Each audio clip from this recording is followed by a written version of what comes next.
Shalom, Cosmic Family. The Cosmic Professor is channeling live from the cosmos, and today we're here to talk about Leo, 5th house, okay? So, tracking back, we talked about 4 houses. Aries' first house, which is all about the dominant traits in our chart. They seem to stand out about us the most, right? What we show, what people observe about us. The second house, it deals with finances, but it also deals with our values, okay?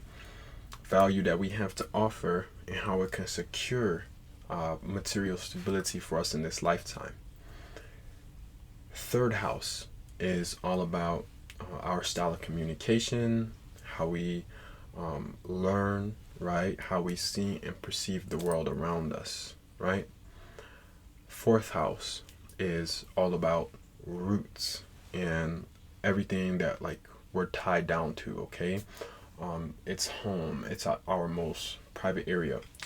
So looking back at all 4 of these houses, they're all really serious, if you will, okay? Or they are more mundane.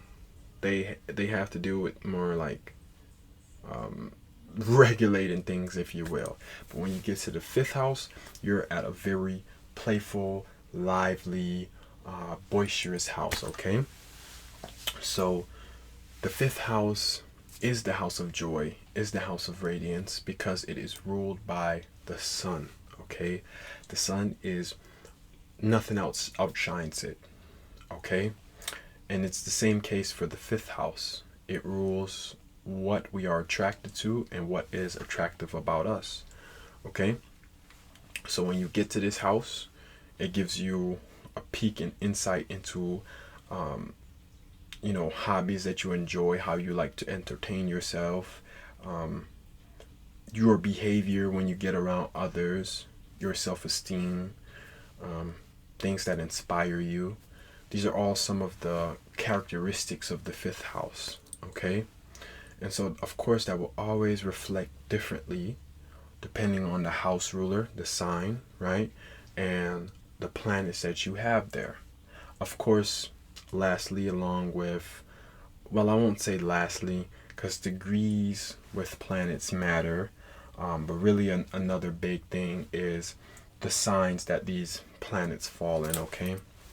So always a really big, not just the signs that the planet falls in. I really meant to say the aspects, how certain planets are aspected, okay?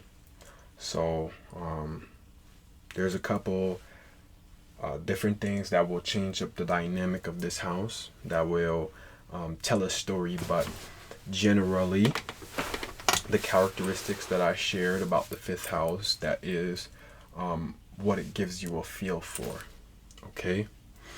And so the 5th house, it talks about children, okay, what your children may be like, because it's a very pure energy, okay? And we are all children on the inside, and when we are small, our natural way of being, how we are outgoing, or how we are more like self-reflective, or how we just our unique ways of lighting up a room when we go into it. When you're small, you don't think about that. That's just something that's more so natural, okay? And so that's why it rules the child within you, because it's more like a truth, a light, something that cannot be forced. It's natural, it's pure energy, okay? So that is why you will hear oftentimes people refer to the 5th house dealing with what your children may be like, okay? Because of the nature of that house. Now, the 5th house, you'll also commonly hear that the 5th house deals with casual dating, okay? Like flirting, you date someone and things like that. That's because it's, as I said, it bleeds into our relationships, okay? And so you'll find that these are some things that the 5th house will involve. So I just wanted to put that out there because I know some of you guys like, how does that relate to the fifth house? Because I know I found myself questioning how does dating relate to the fifth house, but kind of had to feel that one out and learn more about what the fifth house energy is so I can make that connection. But I want to give some examples of different planet placements and sign placements, so some of you guys can relate more to your own fifth house placement, or maybe it will help you to learn about someone, a friend, a loved one, your partner, whatever the case may be, so you can get a better understanding of them. So say someone or you yourself have Mars in the fifth house. You may be someone that you love sports, okay? You love, especially if Mars may be in Aries or a fire sign, you'll naturally be more inclined towards action-based things, okay? If it's in Aries, it'll definitely be something sport-like or anything competitive, okay? If it's Sagittarius, it'll be something more like you love to explore, travel, something much more broad-minded than just competition. If it's Leo, you might be someone that like loves to be seen, put yourself out there. You're always making some sort of noise amongst others because you love attention, or you just like have a lot of energy. Okay, so that's definitely something there. Yeah, definitely. If you have Aries in your fifth house, you're someone that's like you love adrenaline-based things. Mars, you love adrenaline-based things. Say you have Sagittarius as a sign ruling your fifth house. You could be someone that loves like archery, or you love going to the range. Okay, because Sagittarius is the archer, okay, because that could be some of the hobbies that you like. I'm more so like thinking of hobbies and things. Let's say you have Cancer as a sign ruler in your fifth house, or you have the moon placed in your fifth house. You're someone that's like really artistic, okay? You love to use your emotions to create things, okay? If we're more so just like talking about Cancer sign and not the moon, you probably are someone that like to do things like sewing, culinary arts. You like to express your creativity through cooking. You love to make things like jewelry, creative jewelry, and different ways of expressing yourself through like slow, grounded activities. Okay, but you guys are really creative and artistic. Pretty much all my water signs, if I'm being honest, especially Cancer and Pisces. Scorpios, you guys are creative too, but you guys just have a really intense or different way of expressing that. But since I spoke about you guys, might as well throw you guys in the midst next.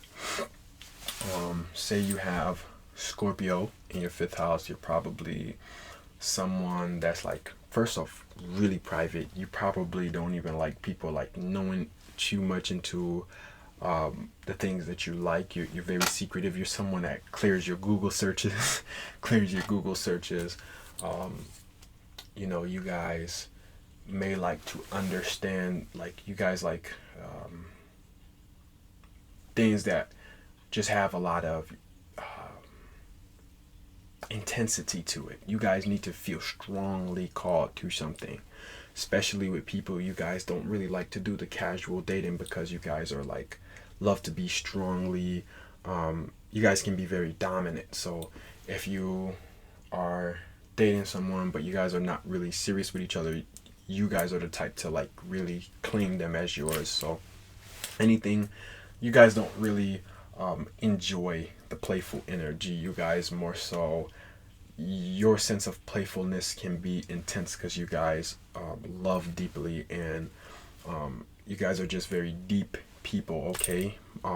Just to keep in mind, Scorpio and Leo are squares, and I think That's why when you look at the dynamic of playful and I won't say serious, but just intense, because you guys, again, deep lovers, the energy can get a little bit mistranslated. Maybe some of you guys, some people may think you guys are crazy because you guys are just like really passionate people. Okay, you guys take passion to the next level.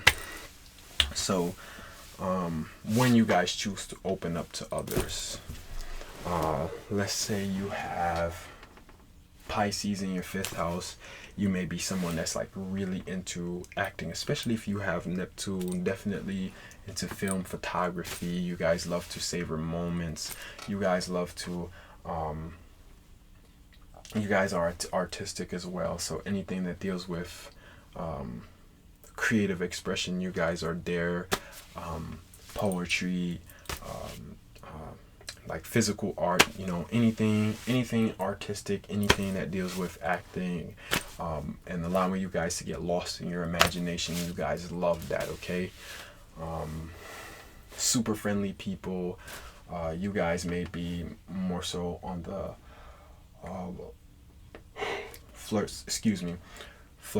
flirtatious side as well, because you guys, like, Pisces love to dissolve boundaries, so everyone you guys see is your friends, and people are just like really attracted to you guys because Pisces has this energy that's mystical about it, and also very healing. Okay, so you guys probably deal with, like, in friendships and groups, you guys are just like always valued. Okay, so that's a little bit of some of the signs. I really want to talk about some of the planetary placement, celestial bodies for some of you out there, because some of you guys do have strong 5th house stelliums or placements. Okay, so let's say you have, geez, I'm not even tired. I don't know, I keep yawning. Say you have Jupiter in your 5th house, you may be someone that definitely needs a lot of attention. Okay, you guys desire a lot of attention from others, depending on the sign, but generally I think that's good rule of thumb that you guys desire a lot of attention from others. You guys really want to be seen. You guys know how to make events fun. Okay, when you guys step into a room, you guys are making everybody laugh. You guys know how to have a good time. Okay, so you'll definitely see that reflecting your life. Sorry, there again. Let's say, I know some of you guys are saying, say this, say this, say this, and I'm here just trying to make everyone happy in a way. I got Neptune and Aquarius retrograde in my 5th house, so maybe that's the thing for me. Let's see, say you have the sun. We can't go without talking about the sun, the house ruler, the planet ruler of that house. Okay, so you have the sun in the 5th house, then you are you have a lot of like self-esteem, confidence. Okay, there's definitely just something different about you guys. You guys are super playful. All of the 5th house characteristics that I shared is just exalted there, because I always say that the sun is a source, and anywhere it goes, it just like expands on the energy, similar to Jupiter, but just like it fuels it. Okay, that's what the sun do, it fuels. So yeah, you guys will resonate with everything I said earlier about the 5th house, but just more probably to a higher degree. Yeah, and you guys are just like really lively, joyful, and bright people. Okay, definitely there. So yeah, I hope that really gave you guys a better understanding of what the 5th house entails. Okay, it's pretty simple. Like, a lot of these houses, they can get really complex. You can break them down in so many different ways, but then you'd be getting into, of course, aspects, house rulers, planets, planetary placements. Okay, like their signs, and then that's when you'll see more and more smaller details. Okay, but first, of course, you need to know what the house is about before you can like dive deep and use your own creative way of seeing your chart and seeing the charts of others. So Thank you guys for being present with me through this one. It was definitely a challenging house, but I think I made the most of it, and I think I offered value in some way. So I'll see you guys in the next one. We'll be talking about the 6th house. Okay, so it was a pleasure. Thank you guys, and I'll see you guys on Monday. Peace.